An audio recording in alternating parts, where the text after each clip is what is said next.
Assalamualaikum warahmatullahi wabarakatuh. Salam dan bahagia Bapak Ibu Guru Penggerak. Jumpa lagi dengan saya Husnul Wardani Aprianti, calon guru penggerak angkatan 8 dari TK Yasmin Jember. Video ini akan membahas tentang koneksi antar materi modul 2.1 pembelajaran berdiferensiasi.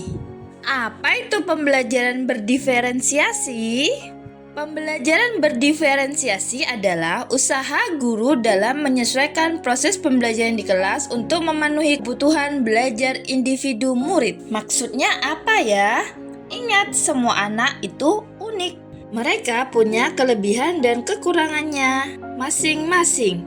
Begitu pula dengan minat, gaya belajar, kebiasaan, pola pikir, kemampuan literasi, dan lain-lain. Pasti berbeda kan? Nah, disinilah diperlukan usaha guru untuk dapat memenuhi kebutuhan belajar murid yang berbeda-beda agar anak merasa nyaman saat belajar dan semua aspek perkembangannya dapat berkembang dengan baik dan tentunya tujuan pembelajaran dapat tercapai. Lalu bagaimana ya cara untuk dapat melakukan pembelajaran berdiferensiasi di kelas? Agar dapat melakukan pembelajaran berdiferensiasi di kelas, guru harus memahami tujuan pembelajaran, mengetahui dan merespon kebutuhan belajar murid, menciptakan lingkungan belajar yang mengundang murid untuk belajar, melakukan manajemen kelas yang efektif,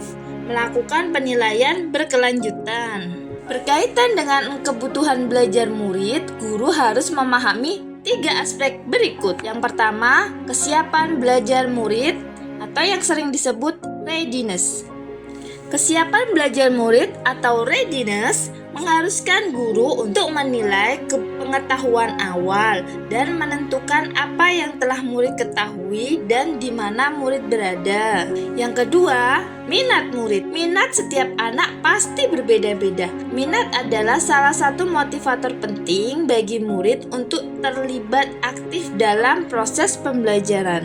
Dan yang ketiga adalah profil belajar murid. Profil belajar murid berkaitan dengan lingkungan, budaya, gaya belajar, dan kecerdasan majemuk. Kebutuhan belajar murid dapat diidentifikasi berdasarkan cara-cara berikut ini. Yang pertama, mengamati perilaku murid-murid. Yang kedua, mengidentifikasi pengetahuan awal. Yang ketiga, mereview dan melakukan refleksi terhadap praktik pengajaran. Yang empat, berbicara dengan guru, murid sebelumnya. Yang kelima, membaca rapot murid di kelas sebelumnya. Yang keenam, menggunakan berbagai penilaian formatif dan diagnostik. Strategi untuk mendiferensiasi pembelajaran dapat dilakukan dengan 3 cara, yaitu yang pertama, diferensiasi konten. Yang kedua, diferensiasi proses. Yang ketiga, diferensiasi produk. Guru dapat memilih salah satu atau kombinasi dari ketiganya. Diferensiasi konten berkaitan dengan apa yang kita ajarkan seperti materi, konsep, atau keterampilan yang perlu dipelajari berdasarkan kurikulum. Mendiferensiasi konten bisa dilakukan dengan membedakan pengorganisasian atau format penyampaian, bukan mengubah atau menurunkan standar kurikulum. Yang kedua, diferensiasi proses berupa kegiatan yang memungkinkan murid berlatih dan memahami atau memaknai konten dengan cara membedakan proses yang harus dijalani oleh murid. Dan diferensiasi produk berupa bukti yang menunjukkan apa yang murid telah pahami dengan cara membedakan atau memodifikasi produk sebagai hasil belajar murid, hasil latihan, penerapan dan pengembangan apa yang telah dipelajari. Lalu, adakah keterkaitan antara modul pembelajaran berdiferensiasi dengan modul-modul yang lain? Tentu saja ada.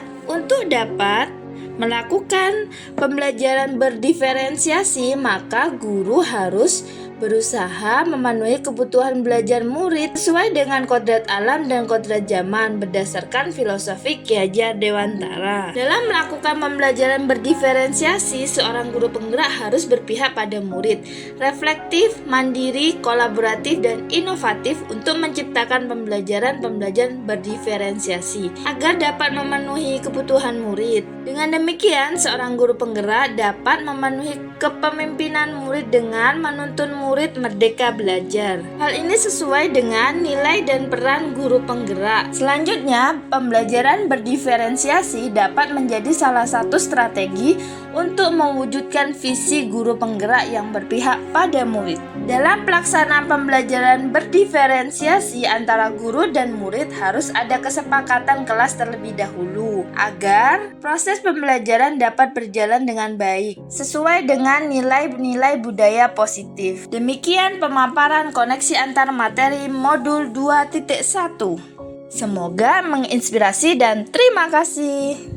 Salam dan bahagia Bapak Ibu. Wassalamualaikum warahmatullahi wabarakatuh.